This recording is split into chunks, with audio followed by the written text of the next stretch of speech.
બાળકો, હું કોઈની ધાર્મિક માન્યતાને ઠેસ નથી પહોંચાડતી, પણ આજે બધા જ વહેમને અંધશ્રદ્ધામાં આવી અને આકર્ષાય છે. જેમ કે શ્રીફળમાંથી કંકુ કે માતાજીની ચૂંદડી કે એવી ઘણી વસ્તુ નીકળે અને આપણે એને સાત્ય સ્વીકારીએ છીએ.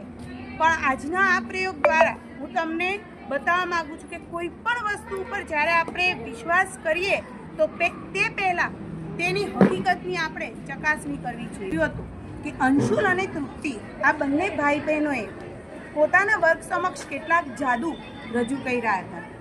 હકીકતમાં તે જાદુ નહોતા, કેટલાક વૈજ્ઞાનિક કારણ હતા. આપણે જોયું હતું બંને ભાઈ બહેને દુપટ્ટા ઉપર કંકુના પગલાં પાથર્યા હતા. આવા કહેતા બંગડી અને એની ઉપર મૂકેલી વસ્તુ પોતાની તરફ આવે છે, જા કહેતા પાછી ખસી જાય છે. એવી જ રીતના આપણે પણ જોઈએ છીએ કે ઘણીવાર સાધુ બાવા આવે છે તો તે શ્રીફળમાંથી આપણને કંકુ કે કાંઈ પણ વસ્તુઓ કાઢીને બતાવે છે. તો ખરેખર શું તે જાદુ છે કે નહીં? આપણે આજની આ પ્રવૃત્તિ દ્વારા એ જોશું કે ખરેખર આપણે આ બધું જોઈએ છીએ તે જાદુ નથી, કેટલુંક વૈજ્ઞાનિક કારણ છે.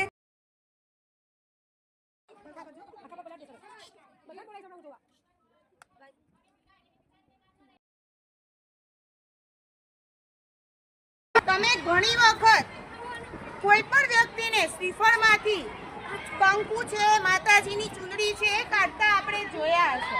આજે એ પણ જોઈએ આપણી અંધશ્રદ્ધા કે એ વસ્તુ સાચી છે કે ખોટી.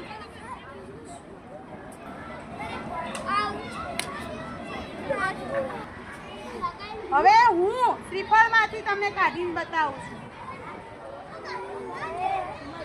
હવે આ કઈ રીતના શક્ય બન્યું? હું કઈ જાત તમે સમજી ગયા કે મેં શ્રીફળને પકડ્યું હતું એવી રીતના કે શ્રીફળ જ્યારે વધેર્યું ત્યાં તમને ખબર ના પડી. હકીકતમાં શ્રીફળનો અડધો ભાગ મારી પાસે હતો. પછી મેં શ્રીફળને આવી રીતના કાણું પાડી પહેલેથી વસ્તુ શ્રીફળની અંદર નાખેલી હતી અને પછી મેં તમને વસ્તુ કાઢીને બતાવી. આમાં મેં કશું જાદુ કર્યું નથી.